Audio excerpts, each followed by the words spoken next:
Welcome to the Lapsed Fancast. I'm Fro. And I'm Celes. And we're your co-hosts on this voyage that's a little, shall we say, deep into the modern world of anime and anime culture. Good.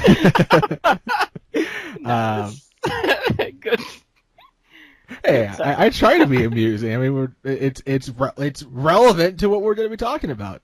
Absolutely. This time around. So we are essentially kind of wrapping up.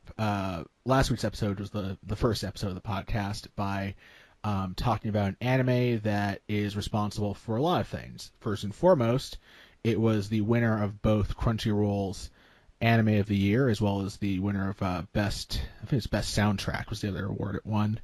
Yep. And it is the anime that came out last year that really put a nice ribbon on the bow of, oh, the modern anime landscape is totally fucking dope because stuff like this is being made.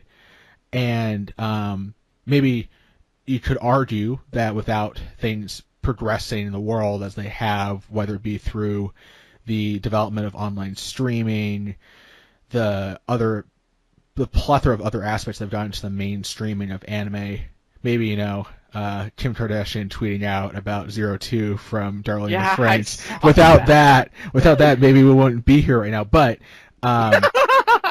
no. Oh, please.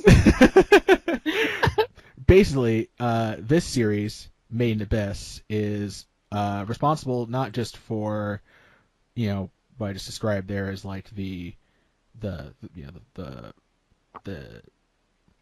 just the best part of this whole new experience for me, but also pretty much how this podcast got started, because I joined the Reddit Made in Abyss Discord because I literally could not find another soul that had seen the show that I could talk to. And I was just like, I needed to talk to somebody in real time. And while I have some friends that are more anime inclined, it might have just been one of several reasons, whether it be just the weird access of the series. It streams on Amazon currently, and that's, and also earlier on this last year it was part of Amazon's own anime paywall, Anime Strike, so it was kind of hard to get to. Yeah, no talent. And there are just aspects of the show that, really simply put, make it a different sell than, say, My Hero Academia. And so it's way different than Hero Aka. Yeah, it definitely is.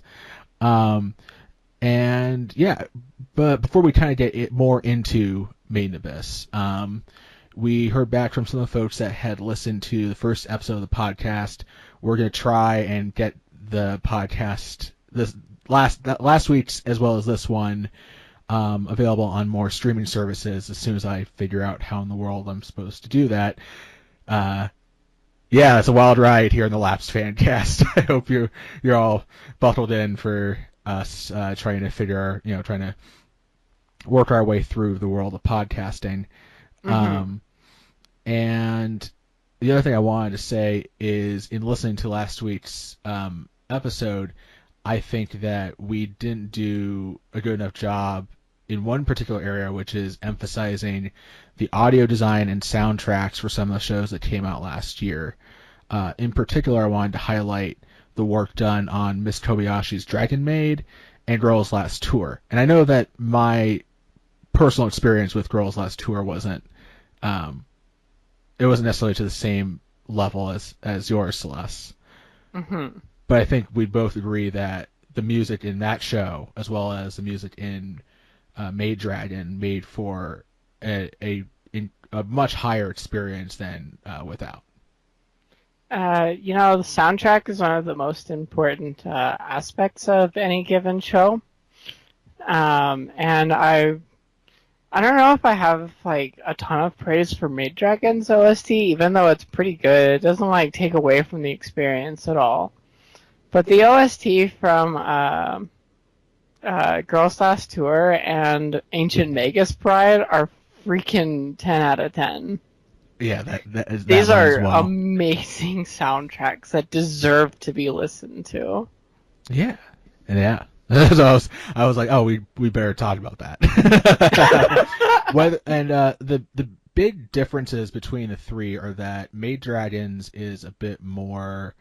It's more reliant on acoustic guitar and kind of like capturing Yeah, it's a the very KyoAni soundtrack. yes. Whereas, what would you describe Girls Last Tour soundtrack as? 'Cause I kept coming back to minimalist, but I felt like it wasn't that. Well, the whole theme of Girls Last Tour is really minimalism. Like I said last time, like it's a very show not tell kind of show, and I think the soundtrack really kind of like amplifies that. So I would say that in sticking with the theme, that the Girls Last Tour soundtrack is very show not tell. It's very orchestral. It's not. It doesn't rely on the techno aspect. It's not fast. It's slow beat. It's got strings. It's just a great listen. It puts you in the mood to like watch the show, which is what any good soundtrack should do. Right, and then Mage's Bride that soundtrack has a little more bombast and a little more almost medieval kind of aspects to it. Like Exactly, it's which like is it's like a Ren Fair sound. It's like an anime Ren Fair soundtrack. it definitely is. Magus Bride's soundtrack is like it just so well fits the property. It's like the kind of stuff you would expect to hear for it. It almost like reminds me of a Yuki Kawajira or Kajiura soundtrack. I don't know if she did it or not, but if she did, I wouldn't be surprised. Are there But other it's very shows? like I'm sorry about that. Continue. um, it's like a very upbeat kind of like techno orchestral mix of a soundtrack that just really goes with like this fairy tale kind of environment of Magus Bride. And are there other shows that she's done the soundtrack work for that come to mind? So I'll reiterate, I don't know if Yuki Kajiura did the soundtrack for Magus Bride, but she's a fantastic soundtrack designer. She did notably what comes to mind for me is she did the Dot Hack Sign soundtrack, which was my first anime. And so I always have a soft spot in my heart for Yuki Kajiura. I'm trying to find out actually. um, okay, we can let our fans know later on. I did want to say though that if you have any feedback for us on the show, or if you have questions you'd like us to address on air, feel free to contact Celes or I at lapsedfancast@gmail.com. And so I think this is a good point to start getting into the actual meat of the situation, start talking about Maiden Abyss. Real quick, I do want to issue an important disclaimer, and I will put this in the video description as well. We're going to get into some spoiler territory, possibility bordering on events that happen beyond the scope of the anime, possibly, but basically, for sure, we would advise that if you have not watched the series before listening to the podcast in full, that you do so, because we're going to talk about definitely plot elements and things that happen throughout the run of episode 1 all the way through episode 13. Yeah, does that sound right? Yeah,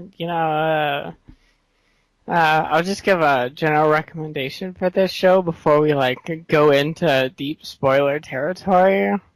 And talk about like before everything becomes fair game, right? Like this show is amazing. It was legitimately life changing for me as a person. I met you through this show. I've seen the anime like 5 times at this point. It's got great rewatchability. It's got one of the most amazing soundtracks, memorable characters, and world building that will blow you away. All right. And with that, I'm ready to let you take it away with the good old plot synopsis. So we'll just jump into the synopsis for Maiden Abyss. from Summer 17 season is the Anime Awards Anime of the Year, Made in Abyss, adapted from a web manga created by Tsukushi Akihito. This show increasingly blew the community away with its world building, its fun and enthusiastic characters, its premise as a fantasy that dares to be explored, and its amazing otherworldly soundtrack.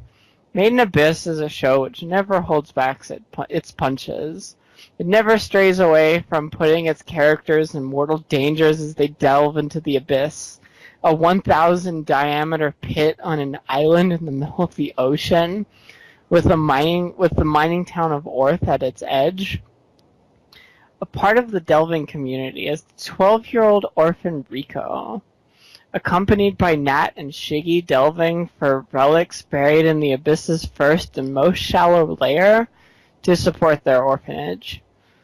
After a rather daring move by Rico to save her companion Nat, Rico is chased by the dangerous monster unexpectedly high in the abyss, the Crimson Splitjaw, until being miraculously saved by the robot boy she eventually names Reg, who has completely lost his memories. Orth is established through Reg's experience until news of Rico's mother reaches the surface, complete with a letter to Rico, which reads, "I'm waiting at the bottom." From here, Rico and Reg delve into the abyss. Rico to find her mother, and Reg to find his memories. Along the way, they experience nature from the perspective of the hunted. Through the forested layer of Layer 2, the sheer cliff face of Layer 3, and the foggy, mysterious Layer 4. And that's as far as the anime goes. All right. That was great. Thanks. Yeah, it's essentially Liza, who is Rico's mom. Her letter is quite literally a call to adventure, and it's great. So we're in spoiler territory now, right? We are, yeah. Basically, at this point, we're basically under the presumption that you, the listener, have watched episodes 1 through 13 of Made in Abyss. Okay, great. Because one of the most interesting things to me as like a viewer of Made in Abyss is that in the Treehouse arc, the Seeker Camp arc, Ozen completely reveals that this letter addressed to Rico, which is "I'm waiting at the bottom," is totally a counterfeit. Liza did not write this letter, and so the entire premise is kind of a lie. But Rico wants to go anyways because the entire society of Orth is built around exploring the abyss, and it's wonderful. And there's some other aspects of the things that were sent up it's not clear, but yeah, ultimately the actual message is not from Liza, or essentially it's not the handwriting that Ozen recognizes. So exactly. So either Liza has miraculously changed her habits, which does not seem in character for Liza, as we've been given to know in any capacity, or something fucky is going on. Yeah. So, in general, we can talk a little bit about the premise of the show. The biggest strengths, I would say, of the show, aside from maybe its successful juxtaposition of the wonderful, cute character design of most of its principal cast, and the cruel, unforgiving, yet equally beautiful world that is the Abyss, is the fact that we learn just as much about the aspects of the Abyss in as natural a way as possible as the characters do from the start. And so essentially the slow roll of what in the world is going on in the Abyss is both wonderful and begs questions at every turn.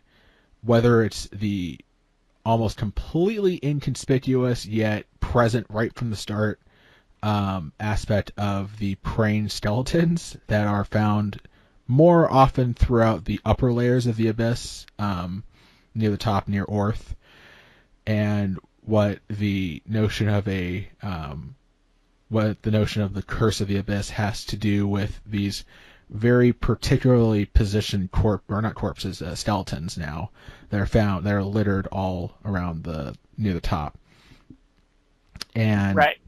basically, yeah, no, we find out about the culture that has emerged from the abyss, from at least what is presumed to be the start of recorded history for this culture and this society, in very small doses over the course of the first, I think, 3 or 4 episodes. I think.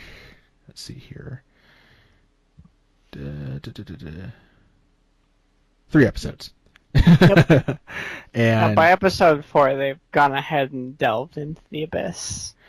And what we learn about the abyss when we're still in Orth, compared to what we find out as we descend further and further down with Rico and Red, is almost disturbingly different. One of the things that's almost never really, like, nobody comments aloud, "Oh, weird, we weren't told about this up at the top." I'm sorry, I lost my train of thought there, but it really just is drastically different. Just the culture that's built itself around going into the abyss, the Delver culture, the society of Orth. Mm-hmm. I think that one of the most fascinating things about this story is that this idea that the myth, the legend, is not all it's worked up to be, is more and more reinforced the further down they go. The abyss is literally worshipped by at least a subset of the citizens of Orth as being some sort of god. The entire culture of Orth, you find out, is built around the greed of exploring the abyss and selling the relics to the foreign community. Yeah, the show. Sorry, real quick. The show takes great detail in explaining that the various relics, trinkets, even some items with particularly strong magical properties, are almost incalculably valuable to folks on the outside world. To put this in perspective, right, in the first few episodes, you see that Reg and Rico are delving for relics on Layer 1, and it's constantly reinforced that these relics are worthless. They have no value to the citizens of Orth, but they sell for enough to be worth it to the orphanage to send out 12-year-olds to go delve for these relics. This is a big deal. This is a financially sustainable culture. Is just delving for these worthless, squishy stones that you can find in Layer 1. Because it sets up being able to go down deeper and get items with crazy magical properties, as we find out throughout. Definitely.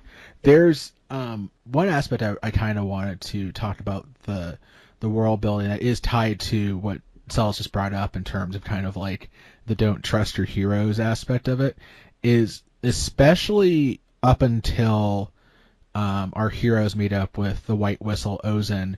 There's a lot of subverting some very typical tropes. There's a lot of just kind of red herring aspects with certain items.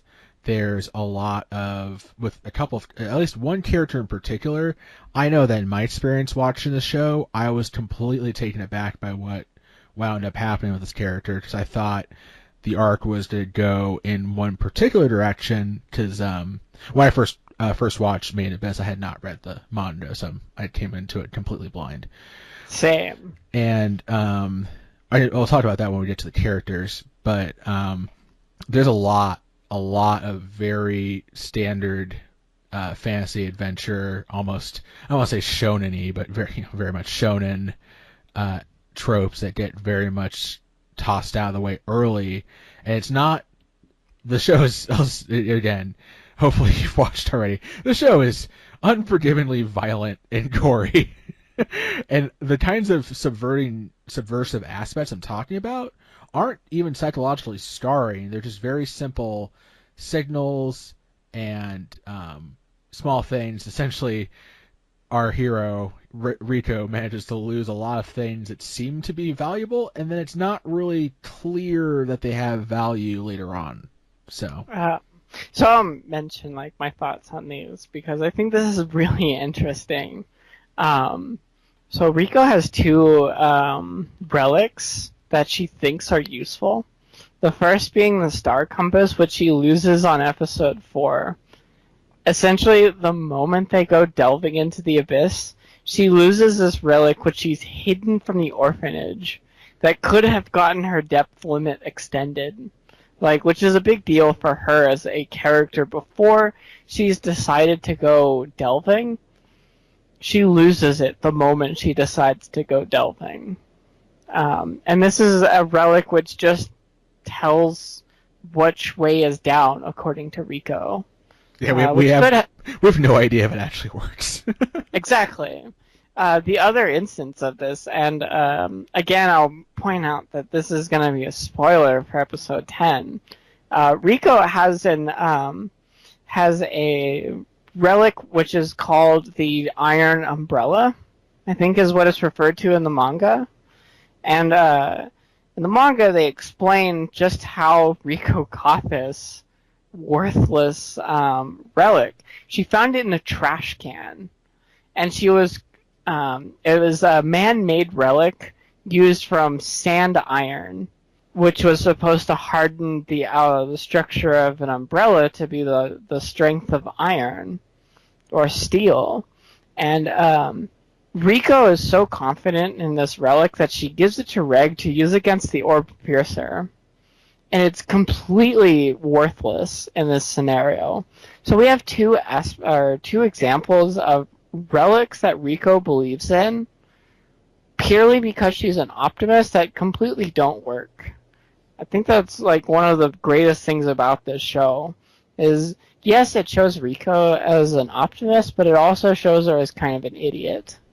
I mean, it does, but I will say this, that the show is very careful in both making Rico's optimism not cloying. Exactly. And Rico's not always right. And making Rico's relative intelligence not completely insult worthy. I think we might actually juggle up one thing in particular. I did want to talk about episode 9 just real quick. If we are going to talk about Rico, this can actually we can actually start transitioning into characters and talk about characters. Sure. So I'm gonna go back to world building eventually, though. Okay. Real quick, one of the things that the show does, interestingly, especially with Rico, is episode 9, which is actually the one episode full of completely original content, compared to the other episodes, in which Rico is put in a situation where Red is effectively inoperable due to having used his giant fuck you laser cannon hand that requires him to basically conk out for several hours. And a lot of the show is predicated on Red effectively saving Rico's ass in a lot of situations. Yeah, it happens a lot. And in this case, it's Rico having to take care of Red while navigating, I think it's the third layer that they're in, which, again, while a lot of serious shit happens beyond the fourth layer, the other layers are no joke. And Rico has to deal with shouldering the burden of getting Red around, and it does a really good job of establishing Rico as competent within the circumstances of the situation without making it implausible that everything that could happen as it did. There's arguably Exactly. like one or two scenes where it's kind of like, all right, this I'm watching an anime kind of, but like that's fine. They're earned. They're totally earned. Like them teaming up to defeat the Crimson Splitjaw, absolutely earned. Is it very typical? Yes. But like in a show like this, you kind of need some triumphant "fuck yeah" moments, and hmm that's a good one. Yeah, it's definitely comes up as very good. Um, And so, yeah, I mean, I guess before we move away from talking about the world building in general, I mean, essentially the important parts are how truth in this world is a very weird and almost frightening aspect, as we're told at the top of the one of the big red flags for me that there's something wrong with the current, or there's something weird about the Delvin Society aside from orphaned kids going on their own without supervision, is the fact that during the celebration in episode 2, it's made clear that any kind of knowledge obtained from deep in the abyss that originates from a white whistle, even allegedly originates from a white whistle, is taken as fact. And that, to me, seems like a very... It seems a little bit like Tsukishi is kind of lampshading Christianity in the way that religion kind of passes through a lot of different tomes, and it in the end it's kind of used by other people as truth. And I thought, mhm. oh, that's interesting, and like, and not like in a, oh, they're doing something different from like, that's part of the surreal aspect of anime. It's like, no, it's a very real and very human thing to happen in terms of just like, trying to set up a culture that would support this insanity. Exactly. I think you've hit on something like really fundamental to what makes this series work. I think the way this Made in Abyss kind of like frames the relationship between fiction and truth is really one of the most compelling aspects of this, even if you don't realize it. Just because of that offhand comment that is made that, you know, there are rumors and there is truth, and the truth comes from the messages of the white whistles, whereas anything else is just a rumor. For sure. Uh, Were there any particular flaws or aspects of the lore or the setup and premise of Made in Abyss that you thought were worth critiquing? I will say I think the setup for this show was fucking brilliant. The first episode as a hook, oh my goodness, Well, I mean, it's so good. I would make an argument that the first episode is probably one of the best first episodes in the history of anime, period. But I wouldn't argue with you. um, I mean, there are just some striking scenes. Just the depiction of the Crimson Split Jaw juxtaposed with Red's fragile body, the physicality of that beast sending Rico flying, and all of her collected trinkets scattering to the wind. The grainy footage that occurs when Red fires his "fuck you" cannon. I always forget the damn name of The it. fucking The incinerator. fucking incinerator to scar the living shit out of that giant fucking red hmm Harry Herrenhausen, or I forget that guy's name, looking thing. I'm no expert.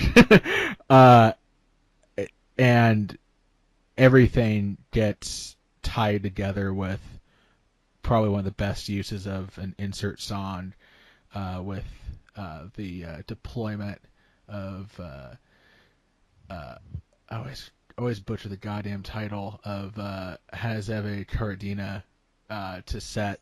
Oh, it's so good. It's so good, especially just looking, because you're only, especially with the first episode, you're only able to see the abyss within it, especially particularly within the first layer, and by the end of it, you've gotten a glimpse of this bizarre as hell world to where Rico,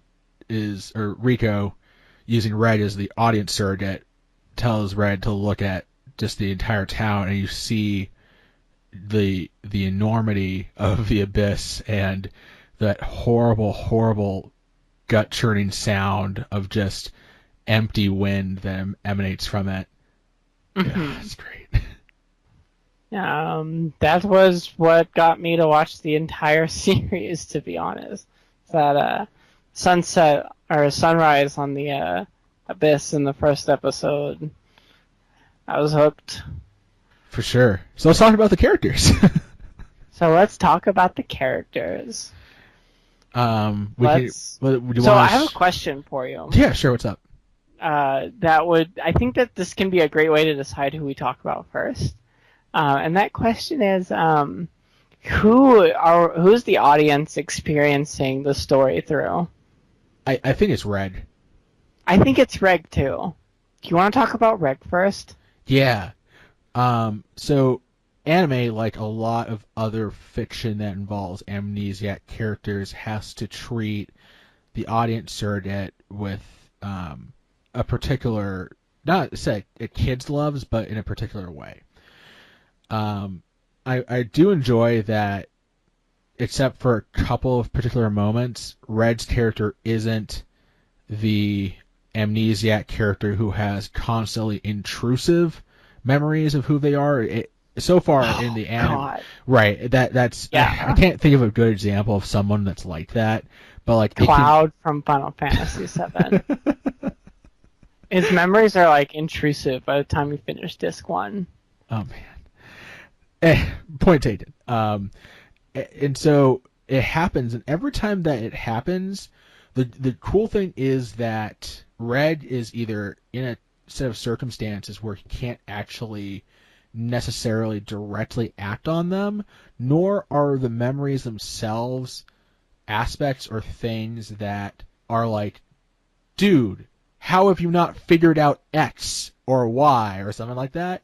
So the show did a really good job with the direction and content of the memories. I can't remember if the scenes where Red recalls the past were canon in the manga as well, or if there were more. It's like I don't know if they made an editorial choice with that, but if they did, the praise works one of two ways. If it's more of the anime team's decision to do it that way, hats off to them.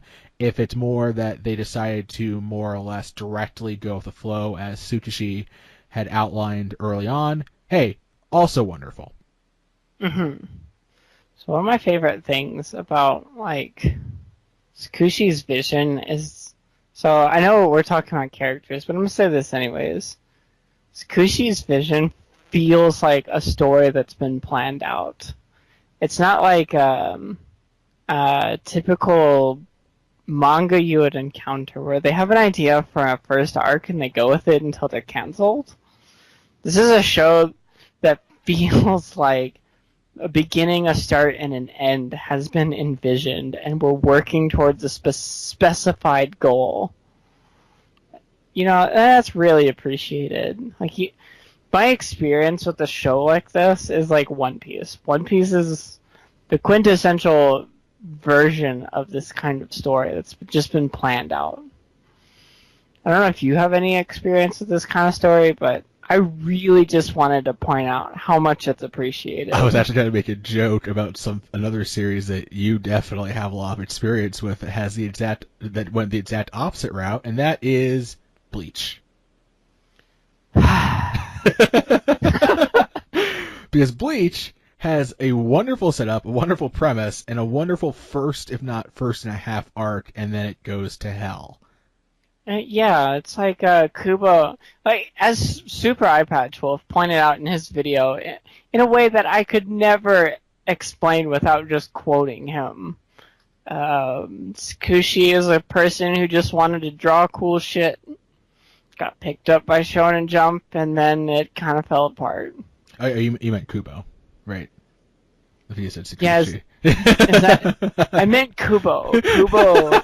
who wrote Bleach is definitely the kind of person who just wanted to draw cool shit. I don't. The less said about Bleach, the better. So,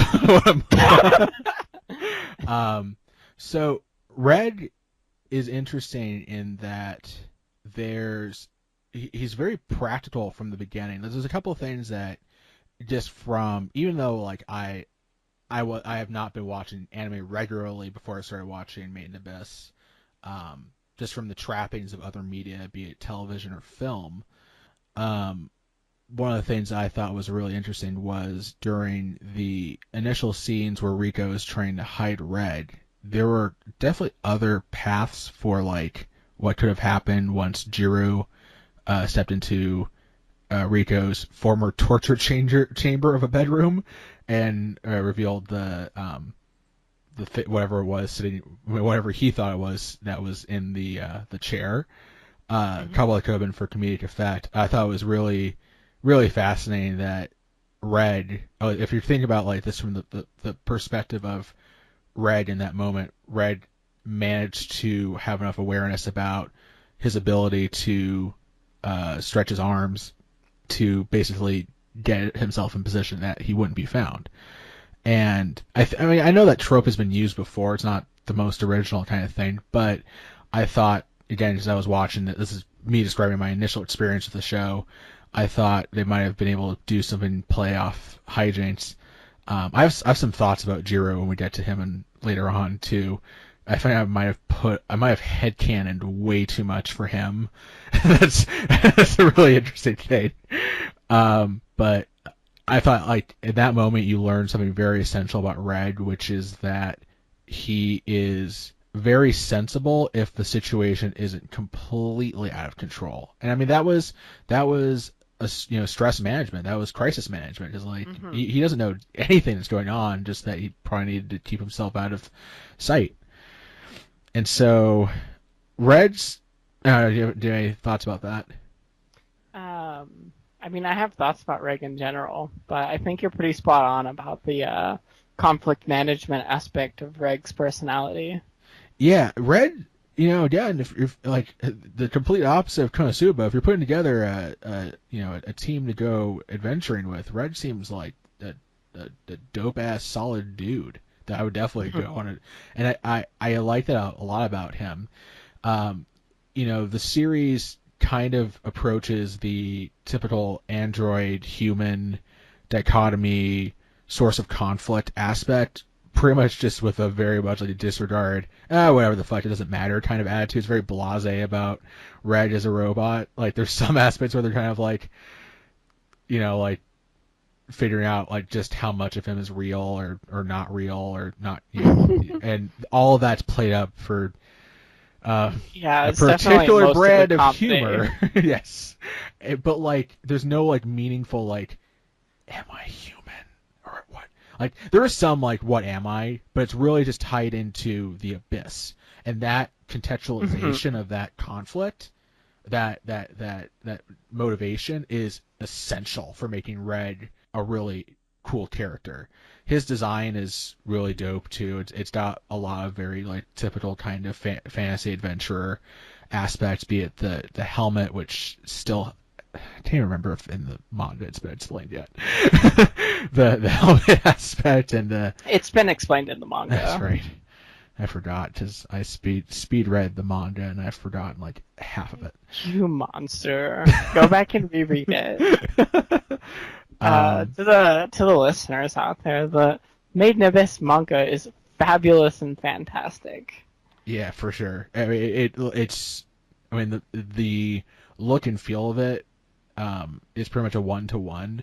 There are even some aspects in the manga that are better than in the anime. In particular, the scene after the encounter with the monster. I always forget the monster's name on the 5th level, the poisonous one.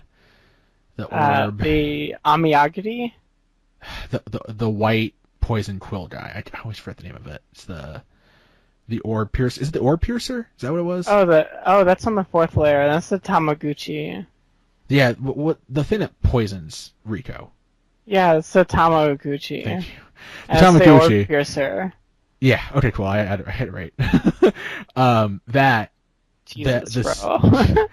I I'm not thinking. I'm not smart. I'm not It's smart. okay. It's okay, bro. um, the scene afterwards with Rico trying to perform amateur surgery is a little bit. It's more detail, slightly more detailed in the manga. So yeah, if your kid's that way, uh, Uh, yeah, so I'm just gonna talk about Reg now, but first, before I do that, I'm gonna respond to what you just said. I'm gonna say that the episode 10 is the greatest thing that ever happened in the anime. It legitimately made me uncomfortable for like 15 minutes straight, to the point where I was on the edge of my chair. Um, this whole scene with Rico being injured mortally and Reg having to deal with that is so perfectly conveyed through audio, through auditory engineering and sound and visuals, and it's perfect. This is the best episode in the anime. yeah, yeah. Yeah. Sorry, I meant so I didn't so mean to say like the entire episode's worth of scenes are better. Just that if you wanted that very specific aspect, it's a bit more well depicted in the manga, and that's just a matter of like detail, and that's it. Yeah, I hearing Rico be able to scream and Reg cry like made it more real for me as a viewer than in the manga. But I also saw the anime before I read the manga, so Word. And what do you have to say about our favorite android amnesiac? honestly, I don't really like Reg. Reg's a fine character. Like, I'm not ragging on him. He's just like the weakest character in a cast of four. So it's not like I'm saying that Reg's a bad character. It's just that compared to the other characters in Made in Abyss, he feels weak.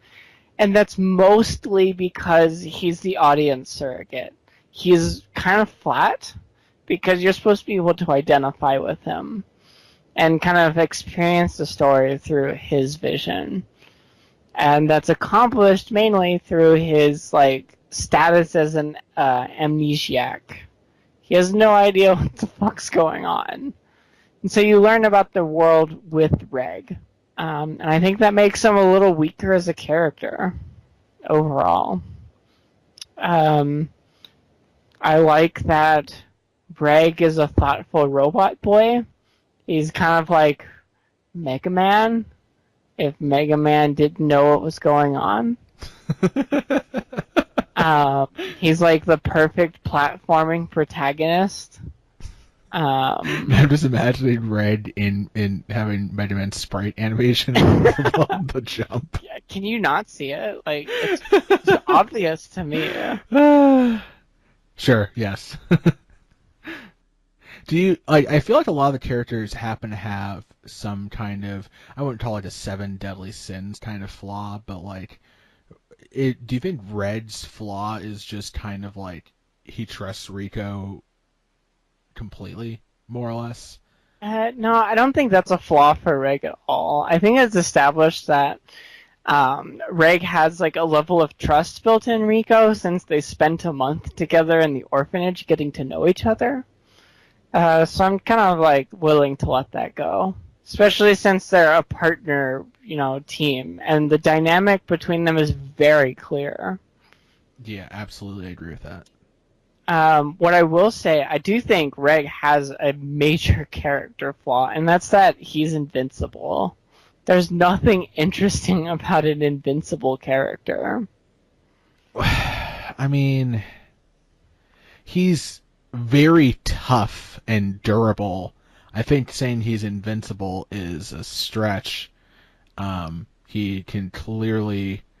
He's not completely invincible, especially in the manga, but to the anime itself, he's definitely invincible. I mean, let's put it this way: if the Crimson Splitjaw had just more time in episode 9, like it easily could be argued that Red would have been food. for that No, giant flying fish. I would argue that. I do not think the Crimson Splitjaw would have done any damage at all to Reg. Unless it hit its belly button, which is particularly vulnerable. But even then, like even when he gets stabbed through the belly button, like by the Orb Piercer in episode 10, Reg never like feels any damage from that. Yeah, I mean it's tough because I mean there are instances where it's clear that he's experiencing pain to some extent, like when He definitely experiences pain. It's just it never slows him down. When Rico gets hurt, it's a hugely emotional moment because Rico is vulnerable and fragile. But my point is that Reg never has to deal with being hurt. All right, fine. I feel like I'm doing all the Reg mega fans down by not defending their sweet pure robot boy. It's not a huge deal. I'm just pointing out what my biggest flaw was. The reason I don't like Reg is because he's invulnerable. But that's also an important component to Reg and Rico's dynamic as a team. Sure. Yeah. And I guess that we can move on to talking about Rico. Yeah, let's talk about Rico. Rico is very much another entry in the line of spirited Genki girls. She's definitely Genki as fuck. And yeah, the show, I guess somebody could make the argument that Rico's intelligence bounces from situation to situation. In some situations, she's very knowledgeable and frank, such as when Red is talking to her about like, are you sure it's cool if we eat these corpse eaters that we're eating human remains? And Rico has a very practical answer. Well, that's just a reflection of the culture of Orth. Like, yeah, it's a new question for Reg, who's never had to deal with that. And I will also point out, in this situation, it comes across that Reg is unnaturally human for being a robot boy from the Abyss. That's true. Like, it's true. Only, I feel like a foreigner would ask that kind of question. And yet, here it is Reg, who's come from the deepest layers of the Abyss, is asking it in the audience's, like, position. Yeah, good point. Yeah, I mean, back to the point about Rico's intelligence, and I mean, some people would say lack thereof, because the normal dynamic of a kind of like superpowered character plus a very like I don't want to say an accomplice character, but for whatever reason, Inspector Gadget is the very first thing that pops to mind, and I think a lot of people might scan Red and Rico's situation as like the relationship between like Inspector Gadget and Penny, where it's like, you know, Red is also kind of portrayed as not being the most smart, but being like situationally tactile and able to adapt relatively quick. Wait. No, I think you're wrong on that, because I'll ask you, did Reg ever once make the right decision when he was on his own? Okay. There's some moments where he manages to get out of the way in the right way, and that's what I'm talking about. I just wanted to dress it up in fancy words. He manages to dodge things really well. Okay. Okay, God. He has good combat sense. Yes. But like he is not situationally aware. He has no knowledge about the Abyss. Right. And my point is that typically you get in the compatriot character, the other complementary character, in the sense that the other protagonist that complements that character is typically like borderline genius. So that's the whole point, is like brains and brawn kind of. And Rico's not always brains, kind of like. Yeah, definitely. So, what I think you're trying to get here is that, first off, let's just say it again so that everyone understands. Reg's a fucking idiot. He has no idea what's going on. Why are you so mean? But he's invincible, so it's okay. When it comes to like knowledge, like education, like just knowing facts about the abyss and how to delve, Riko is extremely smart. She knows her stuff by the book. She's very book smart. But I would suggest that perhaps Riko's not very street smart, and that's where a lot of their issues as characters comes into, is when they walk into a situation that they should have been able to avoid if they were more experienced. I mean, part of the subversive aspect, again, is that book smarts, those book smarts, which are predicated on the knowledge passed up from the abyss being legit, or at least, a lot of the red herring items, so on and so forth, being important, all of that being subverted is very much in lockstep with the overall tone of Made in Abyss. I like Riko's character design. Twin tails, blonde, glasses, eyes that have a very important thematic significance. So to be honest, like, I'll just say it up front. Riko's my second favorite character in the cast, in the anime. Can I ask you something? How did you feel when you found out that Riko's a reanimated corpse? Strangely enough, I wasn't affected at all. I just saw this as, oh, this is a plot device to show that Riko is, specially connected to the abyss. If like the series didn't take so much pains to be like Ozen is completely 100% honest with kids, I would almost think it was a subversive thing to bring up, to be like, oh yeah, we're gonna find out later that wasn't true, and Ozen said it only to accomplish storyline goals or so on and so forth. But because the show hits you over the head with the notion that Ozen doesn't lie to children, it's a little strange. I mean, it's very much different in that Riko is like not like, it doesn't wind up like Shinji Ikariing it and like curling into a ball for an episode or two, being like, "What the fuck am I?" Well, it doesn't fucking matter to Riko at all. That's like one of the things I actually really like about Riko as a character. She's just kind of like, she knows what she wants, and facts about her that should change her perspective don't really. It's very much like Luffy. Exactly, yeah. She knows what she wants, and circumstances aren't going to change her aspirations. Now I'm picturing Riko with a straw hat and Luffy's red outfit on top of a pirate ship, like declaring like she's gonna be the pirate king. Street. She's gonna be the Delver King, the Delver Queen, I should say. I'm trying to think. So Riko's relations with everybody up top. I'll say this. So I don't know if we're gonna really get to the Orth City supporting cast, because even though the first two, 3 episodes are heavily predicated on that cast, to the point that you think, oh, they're gonna have importance later on in the show. One of the bigger subversive aspects is that there's nothing from the top except for the encounter in episode 3 or 4, I think, with the Black Whistle.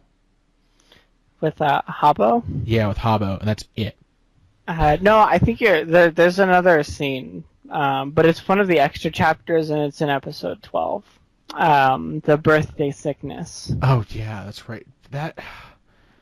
Can I be honest with you about that? Yeah, sure. Tell me about it.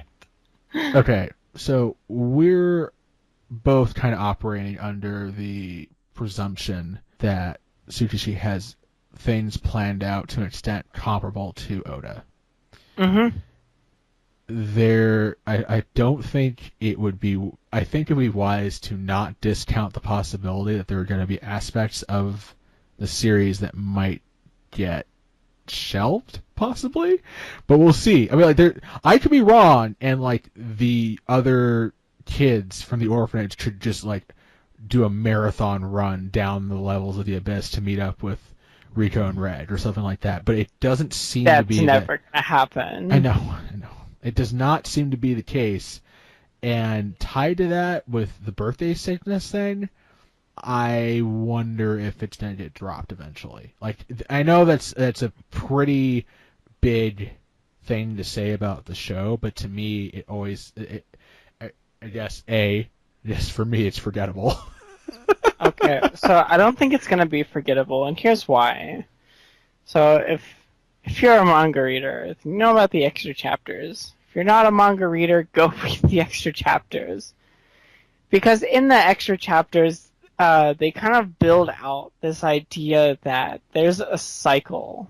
And this cycle is going to more or less probably, one, expand the abyss, and two, at least in the way I've read it, destroy Orth. I think this is plot significant. I think it's going to come and be a big deal. I think it's going to be. I really think it's going to be a significant detail. I don't think Sakushi would have gone through the trouble of writing these extra chapters to flesh this out if he didn't need to. That's fair. So I'm assuming, my assumption here is that Sakushi is a competent author. He knows what he's doing. He knows how to write. He's not making wasted time. And at the very least, if it doesn't become plot significant, then it's lore significant, and that's always appreciated. Yeah, sure. I feel like we brought this. Why are we talking about this? Why are we talking about anything?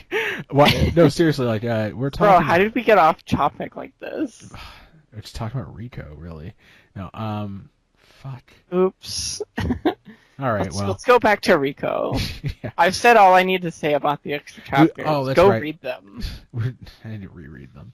I know it was really just talking about Rico's relationship to everybody up top, because so I don't think it's gonna matter until the conclusion. Right. The thing is that I guess, again, primed by typical anime tropes, I thought we would get a lot more motivation as derived from, maybe not explicitly flashbacks, but like a lot of like, I have to keep carrying on because my friend's back home, stuff like that. But again, the show is very, I mean, like, it's one of those things where, like, you know, it eventually earns your trust to understand that the show is very much like, we're just gonna tell you, like, you don't have to headcanon too much right now. Like, you don't even worry that we're gonna fall into those typical tropes. We're not gonna do it. The show is just very much with regards to Rico. It's forward. It's always forwards. Even Luffy has to look back in some respects, but it's usually because other characters are forcing him to look back. Well, there's a much bigger cast of characters in One Piece, so it's kind of an unfair comparison. Yeah, I mean the proportion is different too, and fair enough. What is there, like 100 or 1,000 named characters in One Piece? I can't. Yeah, pretty much. But point being that Rico is completely looking forward up until, if we're going by the anime, episode 13, with a letter going back up to let them know, hey, we met a furry. Hey, you keep your dirty hands off of Nanachi. It's weird in that the early episodes spent so much time establishing, like, Rico is really tight with those characters, and then as Rico moves throughout the abyss and, you know, for example, befriends Maruk, I butchered that pronunciation. No, it's fine. With the same verb, and then it's one of those things that, maybe just from my ability to wrap my head around the character's development, that Rico is very gregarious and makes really strong, intense friendships, but they exclusively kind of let's talk about Nanachi. Okay, Nanachi. So Nanachi is my favorite character, and so Nanachi is introduced in episode 10, and this is kind of the low point of Reg and Rico. This is the first time they've actually been, like, knocked upside the head for being inexperienced delvers who don't know what the fuck they're doing. And Nanachi kind of comes in and saves them when they're about to die. And so One of my favorite things about Nanachi is all of the imagery that surrounds her, her house, her location, the way she kind of separates herself from everyone, her backstory. It all just culminates in like this ball of loneliness and depression, and I really appreciated it. That was something that I really latched onto when I was really depressed myself and watching this for the first time. Um, Yeah, I feel that Nachi, if we're looking at thematic examples, so on and so forth, that Nachi is like a high functioning depressed person just by virtue of her exactly. experiences and circumstances. It's like it really makes sense when in episode 11, I think, maybe 12, maybe it's 13. Anyways, the episode when Reg agrees to kill Mitty, he does it with the stipulation that Nanachi won't kill herself upon the conclusion of Mitty's life. And this was really powerful to me as a person because this is Reg, like, understanding that Mitty's living situation is only linked to this one aspect. If Mitty's gone, what does Nanachi have to live for? Wouldn't her instinct be to go and join Mitty in the afterlife? Uh, It's like the one instance where Red actually makes the right move. Yeah, exactly. It's scoring like one for Team Red. it shows a little bit of character growth for Reg. Like he can understand a person's emotional, even if just a little bit, because after that he just completely throws away all of his goodwill earned with the lewd rubs. um, yeah, Nachi occupies a really interesting role in the show, whereby like it's like you can basically demark the show right where Nachi appears. That where it's both like wise of the world advisory character, but So I'll go back to what I said earlier. Sorry to cut you off no, here. please do. But I said earlier that Reg is invincible and Rico is book smart, and that's what gets them into a lot of their issues early on. Nanachi is street smart. She understands the lay of the land. She can read the barrier. She can come up with important strategies. She understands the fourth and fifth layer to like very intricate levels. And I think that's like how she finds her place on the team. Is she's just like really knowledgeable. She fills that knowledge gap in the team, and I think that's wonderful. There's something really compelling about Nachi's attempts to like find meaning in a post experiment world. Like the fact that it's hammered home a detail that she cares for wounded or essentially mortally wounded divers that get to her level, and it's almost like that. That's almost like a fairy tale in and of itself. It's very much like a tale that you would hear from like sailors about like mythical creatures that just look after you as you pass on through to the afterlife. And you can understand like Nanachi could have been written as a character, not maybe less so understandably nervous of Red and Rico at first and keeping her distance, but like angry at the world character, like after what she experienced, what Mitty experienced with her, Nanachi could have just been written as like the vengeful, like I hate all humans kind of character, and Exactly. the character is treated with so much more respect and compassion and love, and you see that kind of show itself in those little details, like taking care of these random ass strangers, and also really contextualizes her helping out Red, not just as a plot convenience thing, but like, oh no, this is something that she does. Yeah, you have to remember she's still a child. That's also a great point. Um, so I will disagree on your interpretation, but not for just to be like pedantic. um, so at least the way it's conveyed to me in my reading and watching of this property, I don't think that Nanachi actually cares about other Delvers. First off, she stays relatively hidden. Um, she reaches out to injured or dying Delvers only to find ways to deal with Miti.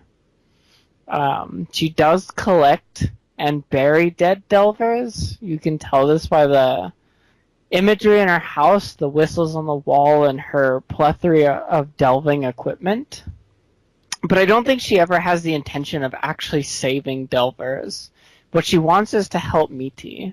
And I think that's an important distinction on actually defining Nanachi's character. Because she's selfish. I think that's one of the most important things that makes her a great character. She knows how to care about herself and her own kind of goals. She knows how to prioritize.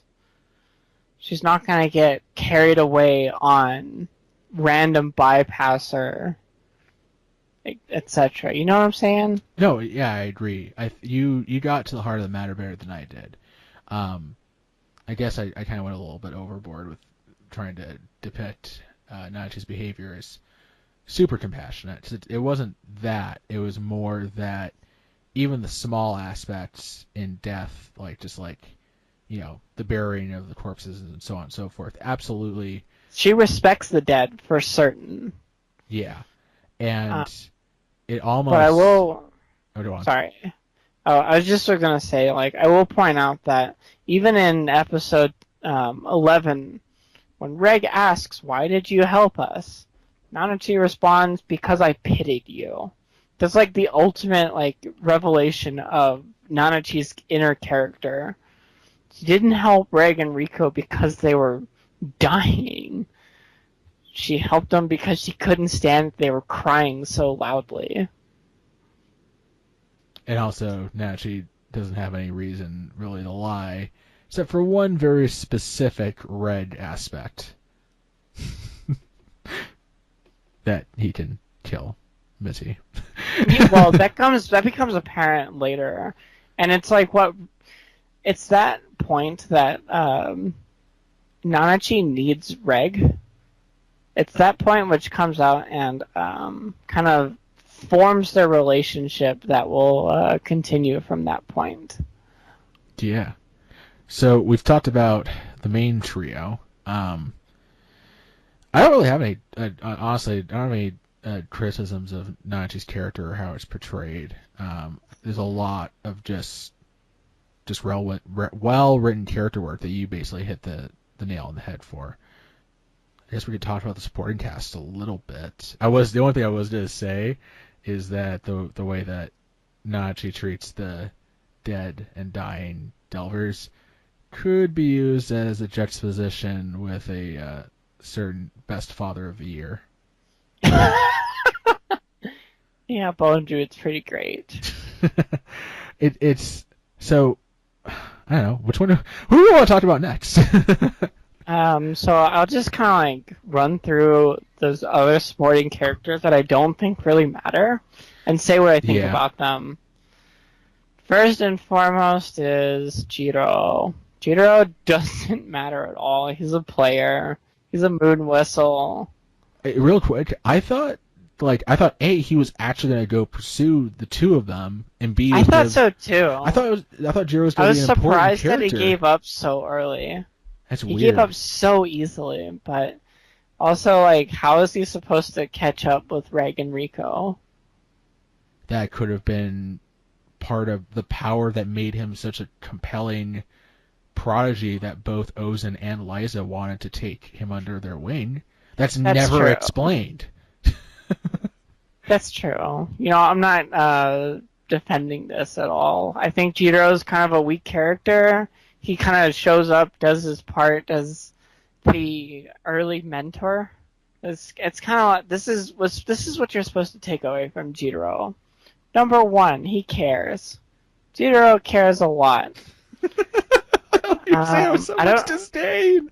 I don't know where to go with that though. Like, it doesn't stick. I mean, yeah, his guidance is a little lopsided. I mean, he very much treats Rico with kids' love, and isn't really that strict with. He lets Rico go in spite of knowing that she's going to her fucking death. Yeah. It would be nice if we found out something about Jiro's past that makes this all make sense, but it really. Evil Liza. Sorry, I won't expand on that. But it's like my personal theory on Made in Abyss. We had a no headcanoning rule going into this podcast. Sorry. I guess I'll talk about the next one. Should we talk about Ozen a little bit? Ozen's rad. Ozen's pretty cool. Yeah, great. Great look. The hair helmet is wonderful.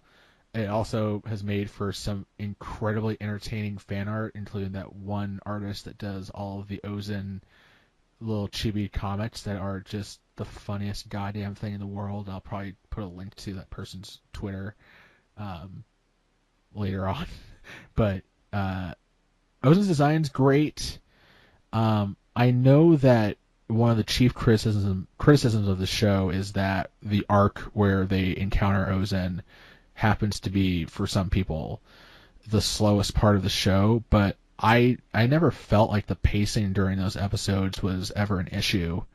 And I felt that Ozen giving the pair a big dose of reality about what they were going to deal with was important, and I felt like Ozen's character wasn't wasted at all in this way. Even if Ozen never shows up again, I think that she's made enough of a presence in the show to be memorable. So here's what I'll say about Ozen and the Treehouse arc. So a lot of people feel like the Treehouse arc is slow and boring and poorly paced and goes on way longer than it should. It's 3 episodes in the anime, and it's like 8 chapters in the manga. Very long comparatively. It's slow. It's kind of hard to get through, but I feel like it's extremely necessary because this is the one. If you think about the narrative structure that Tsukushi has given himself, this is the one and only opportunity that Tsukushi has to very first establish a baseline for white whistles. If you take Ozen as a baseline, she's the least crazy of the white whistles. This becomes important when Bonjour becomes a character.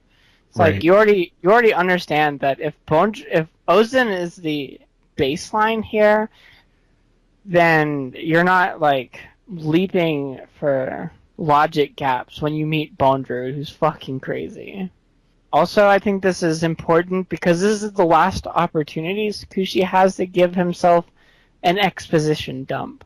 This is the only opportunity Tsukushi has to explain Riko's origin and why she's connected to the Abyss, and maybe explain a little bit of the mystery behind Reg, and explain that Liza's letter isn't written by Liza. You know what I'm saying? Yeah. What was the aspect about Reg that Ozen reveals? Is she the first to call him an Obade? Is that what it was? Or no.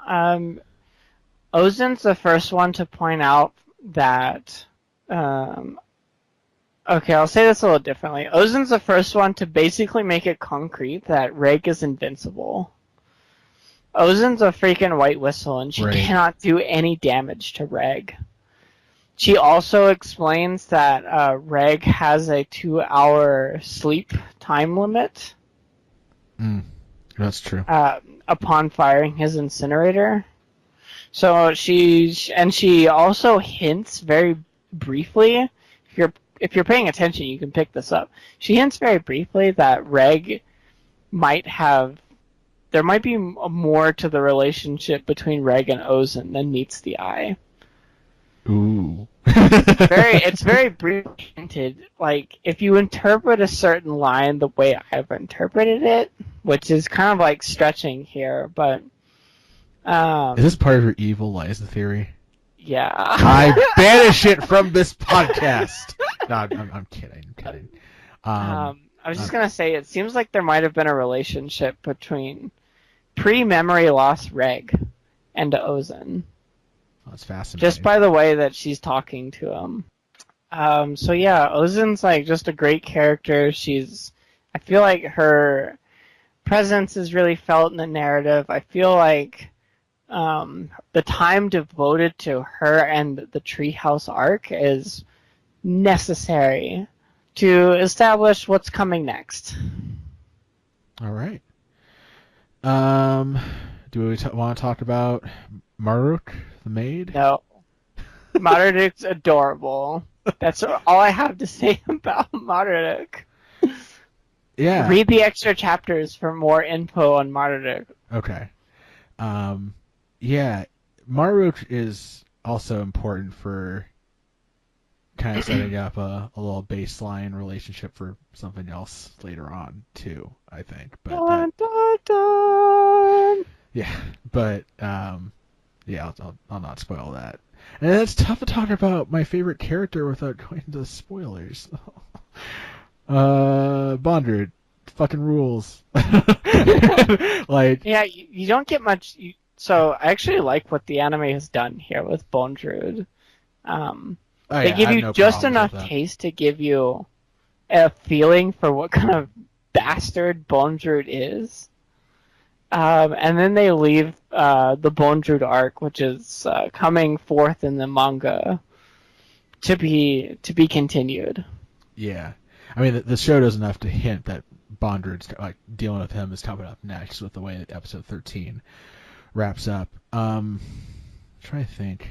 I mean, I know, hopefully we'll get a chance to talk about Bondred's motivations, his character, his history, some of the weirder aspects of the culture of the Abyss he represents too. How his how he fits into the whole notion of truth as it bubbles up. Mm-hmm. Like, once you understand just what insanity Bondred is capable of exacting on other human beings, and you take that with the knowledge that he's in a position where his word is truth on the surface, it makes his all aspects of him just absolutely terrifying. And it's just a shame that we can't talk more about him because it's all Wow. massively spoiler territory. So what I'll say about Bondred is he's very much so like he takes the idea of the legend of Orth to its logical extreme. I think that's really interesting. I think it makes Bondred a standout character. I think that's why a lot of people like him, even if they don't realize it. Yeah. That's kind of where I'll leave it at that. And if you're Bondred's pretty and cool. if you're a fan of JoJo's, he's voiced by Yoshikage Kira's Yeah, VA, that's which true. is That's true. awesome. It's so pitch perfect casting too.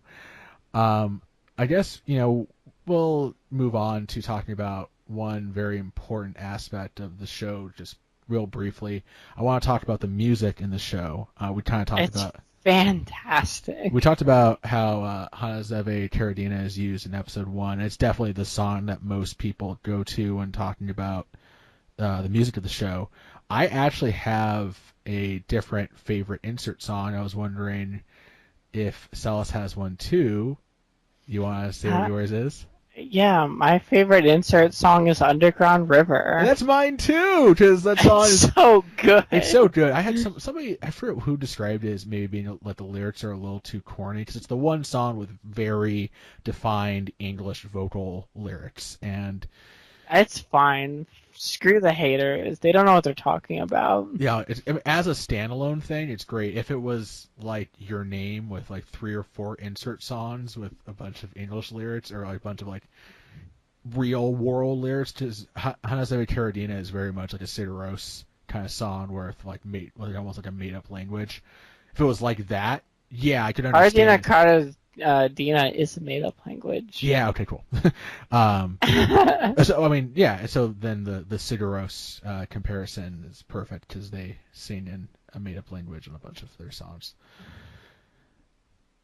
that was a nice plug for an Icelandic band that's been Yeah, really please popular. freaking also go freaking listen to the OST for Made in Abyss. It won an award for it. It's totally warranted. It blew all the other soundtracks this year away.